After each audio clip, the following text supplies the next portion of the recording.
Alright everybody, welcome to the latest episode of Muscle Owl Talks on Rare Disease Awareness Day, or Rare Disease Day. Rare Disease Day. Rare Disease Day, to create awareness.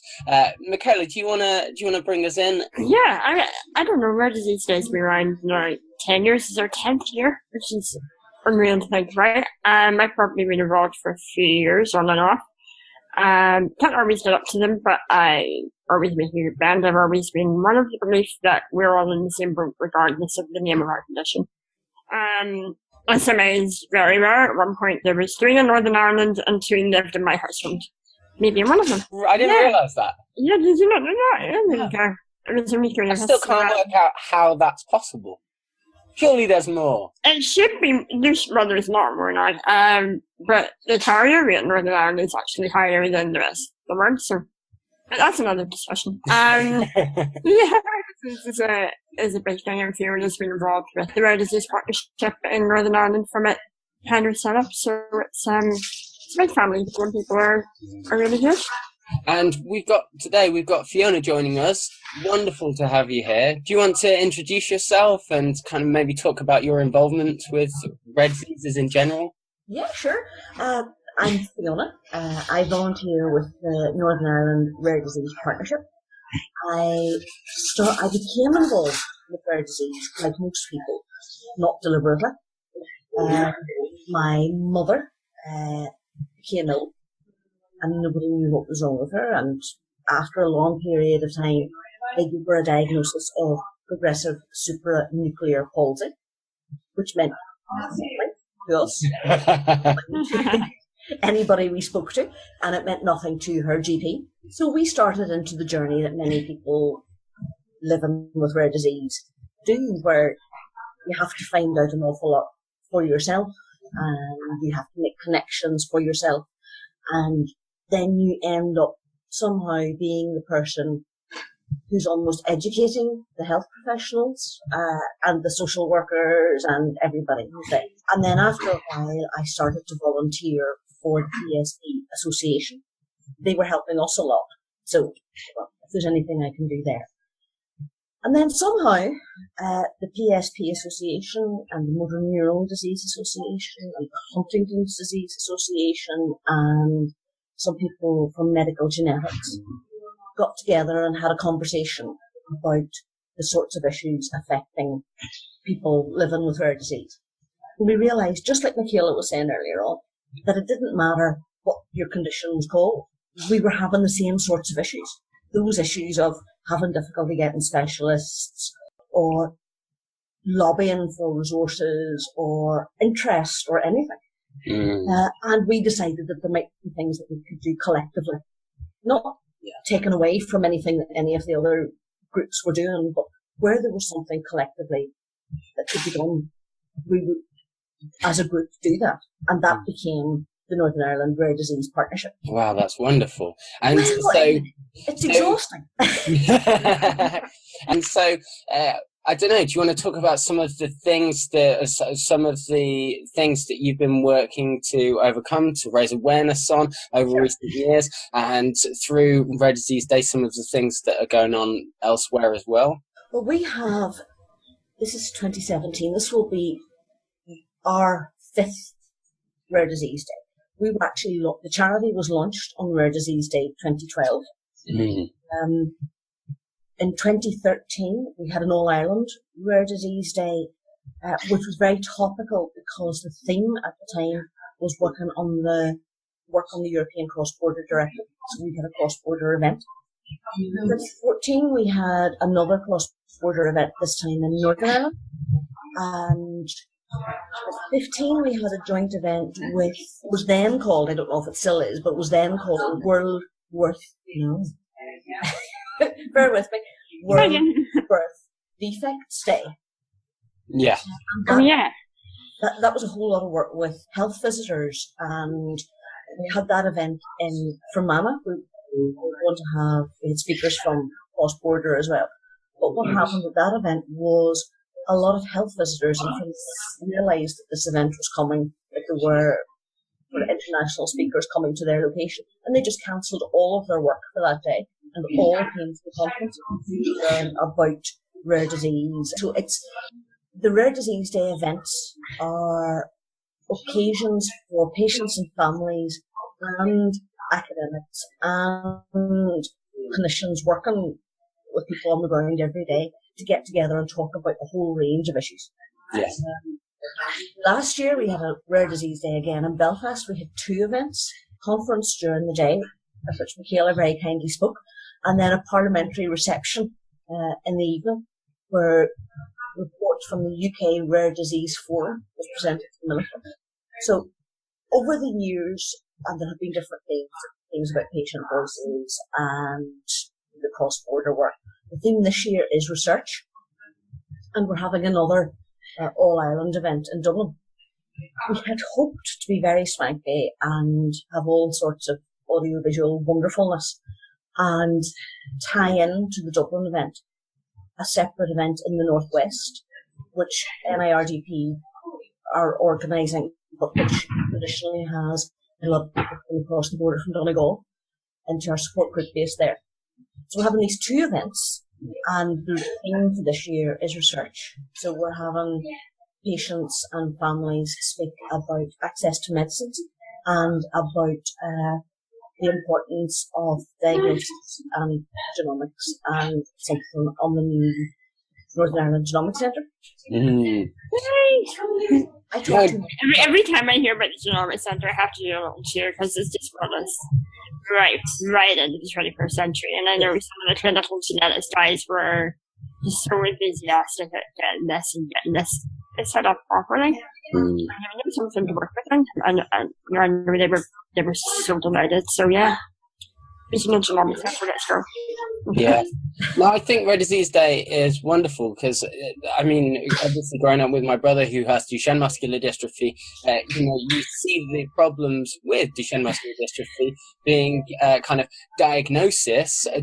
Many doctors not being able to diagnose it, just like many other types of muscular dystrophies, and then to realise that there are just so many conditions as a whole that it would be really good if doctors and clinicians could be able to diagnose and could better understand. But then again, how that translates right through to the conditions through research. And you have kind of orphan conditions and ultra-orphan and whatever else. And it really does make it harder to fund, to see through, to see how can reach through to a cure when, like Michaela says, you might only have a few people in a single country who have the condition. So I think it's wonderful for everyone to come together and to see how I think to put that into real context, that there's a phase 1 trial at the moment for SMA for children with type 1 and very young children with type 1 SMA, and they are only going to be recruiting 30 individuals in the whole of Europe, and that probably won't be too difficult. But it's a very small number because there's really not very many of us, but for those of us that there are, it's a huge medical cost, and it's a huge human cost as well. It's not, I'm alright, I've got type 2, I can kind of plod along and get there, but for type 1s, it's extremely, you have to be extremely invested in what you're doing. So research is a tricky thing, and more for rare diseases, they do have to look at the European approach or the whole American approach to get the numbers that they need within the clinical trials to be able to prove safety and efficacy. Yeah, no, absolutely. I mean, we've just seen it with exon DIS 51, formerly eteplirsen, which only had 12 children in those trials. And then how do they convince first the regulators and then the insurance companies over in the States, or the NHS in England, when you really don't have the capability to show it, let alone, the statistics. So yeah, it's tricky. Yeah. But is there anything you can say on that, Fiona? Well, I was going to say that my mother had progressive supranuclear palsy, which is a rare disease, and there is no one genetic component to that. 5 years after she died from it, her brother also died from it. So suddenly we go, hang on a minute, this meets the eye. They have only just published, there has been one paper in the last few weeks, and it's the first which actually identifies a biomarker for PSP. So we're way behind where a lot of people are, because at this stage, they're only beginning to identify something that could be used to be a test. Because right now, there's no formal diagnosis for PSP, never mind a test or a treatment. But what we're finally beginning to discover is that research into PSP, because it's a neurological condition, it's to do with tau protein build-up in the brain. Research into PSP is suddenly being recognised as a spearhead almost for research into Alzheimer's. Wow. And so 5 or 6 years ago, there was none of the pharmaceutical companies looking to be interested in PSP or prepared to make any form of investment. We're now getting to a point where they're beginning to go, oh, this might be interesting. Not because they're interested in PSP. Yeah. Because they're interested in Alzheimer's. Gosh, that's... Yeah. Yes, there's links. It's even if we look at gene editing and CRISPR is going to be used for cancers as well. You know, those are things that it just blows my mind. What there's cross sections. I always say to people, you know, we might be raising money for one particular thing, but this is going to help so many other people, and I think that's the real beauty behind Rare Disease Day. You know, we can all come together and help one another collectively, and that's why I've always been such a champion of it. If you like, I really like the idea and that ethos of being able to help one another in that way, whether it's through research or conversations. It's a great day to celebrate. Yeah. It's a great marker to make us go, well, actually, how far have we come on since last year or 2 years ago or 5 years ago? Because sometimes the routine and the everyday and the infections and the difficulties, that it can be very useful to have a day to stop and go, yeah, well, some of these things we're still making with. Yeah. But actually, look how far we've come. Look how much people are engaged worldwide, coming up to 10 years of Rare Disease Day. It's one of the most striking things I have found recently is NIRGP have traditionally done a lot of work on policy. And a policy consultation document came out of Health and Social Care Board that mentioned rare disease, that we hadn't directly asked them to put rare disease into with regard to that paper. Wow. What that showed us was all of the lobbying and all of the work that we've done on all of these papers was beginning to sink in. Yeah. That rare disease was becoming a recognised issue in the minds of our commissioners. Yeah. In a way that it wouldn't have been. It's on their agenda. Yes. And it was such a thing to celebrate because we'd gone to them and said, make sure you put this in there. Yeah. Done it themselves. Yeah. Which meant that was great. That was brilliant. And we could go back and go, excellent. That's brilliant that you've done this. Let us help you to develop this. Progress. That's wonderful. Yeah. So, yeah, I don't know. I guess if we're rounding up, what do you hope we can achieve through subsequent years, through the years ahead, through kind of recognising rare diseases and working together on? We have, the UK has a rare disease strategy. There are rare disease implementation plans for the governments in the 3 devolved areas. And NHS England does work on rare disease, but they don't have an implementation plan. So that plan goes to 2020. What I would love to see is that by 2020, we have made progress as we all signed up for. When was 2013 the first plan came out?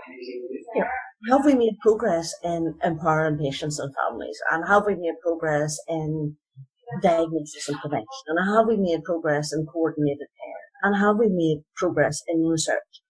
The mission statement of the charity, the Northern Ireland Rare Disease Partnership, is that nobody is disadvantaged because of the rareness of their condition. And, that's where we want to get. We're not going to get there by 2020, but that's what we want to do. And there are government plans in place to move us. And so if we can keep working with government and pushing and lobbying and negotiating and helping out, we can make progress. Yeah. And we can use Rare Disease Day 2020 to celebrate even more. That's brilliant. Thank you so much for joining us, Fiona. We'll keep pushing. Traumatized.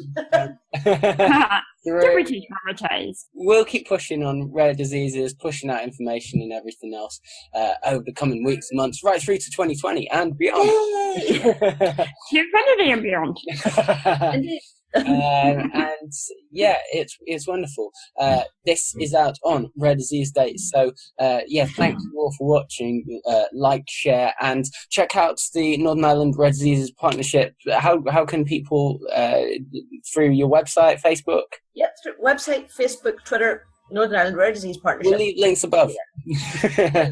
Wonderful. And yeah, thanks for watching, and we'll keep you updated, and we'll see you all again soon. Bye-bye. Bye, guys. Bye. Bye.